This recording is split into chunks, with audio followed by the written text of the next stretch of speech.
ناظرین، آج کی ویڈیو میں نبی آخر الزماں، نبی کائنات حضرت محمد مصطفیٰ صلی اللہ علیہ وآلہ وسلم کی سیرت طیبہ پر بات کریں گے۔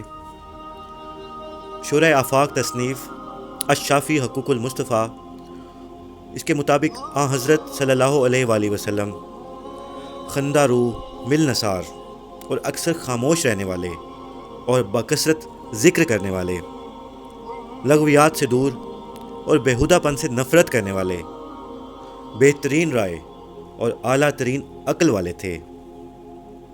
آپ صلی اللہ علیہ وآلہ وسلم انصاف کے معاملے میں قریبی اور اجنبی برابر ہوتے، مساکین سے محبت فرماتے اور غربا میں رہ کر خوش ہوتے تھے۔ کسی فقیر کو اس کی تنگ دستی کی وجہ سے حقیر نہ سمجھتے اور کسی بادشاہ کو بادشاہی کی وجہ سے بڑا نہ جانتے تھے۔ اپنے پاس بیٹھنے والوں کی دل جوئی فرماتے اور زمین پر بغیر کسی فرش و مسند کے نشست فرماتے۔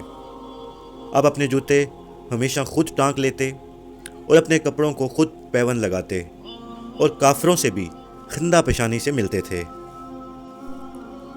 امام غزالی رحمہ اللہ اپنی معروف کتاب کیمیائے سعادت میں لکھتے ہیں کہ آپ صلی اللہ علیہ وآلہ وسلم مویشیوں کو خود چارہ ڈالتے، اونٹوں کو باندھتے، خادم کے ساتھ بیٹھ کر کھانا کھا لیتے اور خادم کے کام کاج میں اس کی مدد فرماتے اور بازار سے خود جا کر سودا خریدتے تھے۔ ہر ادنا و اعلیٰ، خرد و بزرگ کو سلام کرنے میں پہل کرتے۔ جو کوئی بھی ساتھ ہوتا اس کے ہاتھ میں ہاتھ دے کر چلا کرتے۔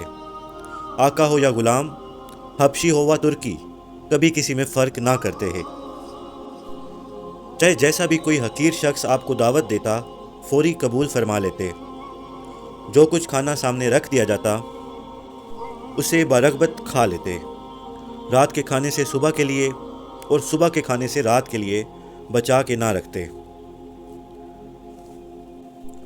آپ صلی اللہ علیہ وآلہ وسلم نیک خو، کریم الطبع اور کشادہ رو تھے۔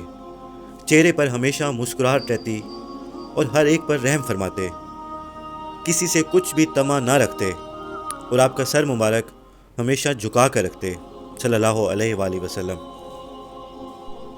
اسی طرح امام بخاری رحمہ اللہ فرماتے ہیں کہ آپ صلی اللہ علیہ وآلہ وسلم اطاعت گزار کو خوشخبری پہنچاتے، گنہگار کو ڈر سناتے، بے کسوں کی پناہ تھے اور اللہ کے بنداؤں، رسول و دنیاوی کاروبار اللہ پر چھوڑ دینے والے تھے۔ نہ خود سخت طبیعت کے تھے، بدی کا بدلہ بدی سے نہ دیتے، گناہ گار کو اس کے معافی مانگنے سے بھی پہلے فرما دیتے۔ آپ کا کام مذاہب کی خامیوں کو دور کرنا تھا۔ آپ کی تعلیم اندھوں کو آنکھیں اور بہروں کو کان دیتی تھیں۔ آپ صلی اللہ علیہ وآلہ وسلم ہر خوبی سے آراستہ اور تمام اچھے اخلاق سے متصف تھے۔ تقوی آپ کا ضمیر، حکمت آپ کا کلام اور عدل آپ کی سیرت ہے۔ آپ کی ملت اسلام، ہدایت آپ کی رہنما ہے۔ آپ گمراہی کو اٹھا دینے والے، گمناموں کو شہرت دینے والے، مجہولوں کو نامور کر دینے والے، قلت کو کثرت اور تنگ دستی کو غنا سے بدل دینے والے تھے۔